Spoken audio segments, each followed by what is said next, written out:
Do you want to lose weight? Feeling uncomfortable in your own body? Frustrated to work out without success? Tried everything in the market but nothing worked? We have the solution.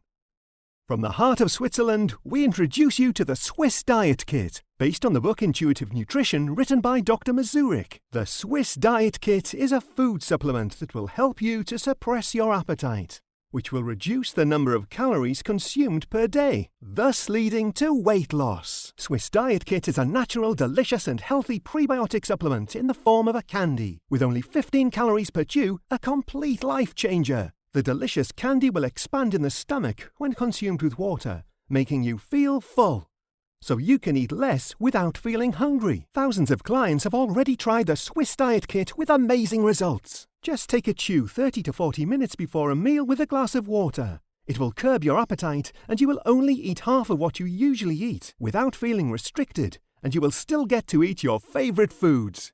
Clinically proven to reduce an average of 3.1 kilograms per month. The Swiss Diet Kit has won multiple awards worldwide for its excellent concept and effectiveness. This graph, called a satiagram, maps your hunger levels throughout the day. Here is what a normal lunch looks like. You start feeling hungry an hour or two before lunch, but once you eat, you feel full. Now imagine when you start feeling hungry, you eat a Swiss Diet Kit instead. You will feel half full before your meal, so by the time you're ready to eat, you'll eat less, without feeling hungry or deprived. Ah, so practical and easy. Have it at home, on the go, and even while traveling. The weight loss program everyone has been dreaming of. Lose weight without even feeling you're on a diet, because sometimes fairy tales do come true. Get your Swiss Diet Kit made in Switzerland only here and today with our unique limited time offer. But hurry while stocks last. Your future self will thank you for it.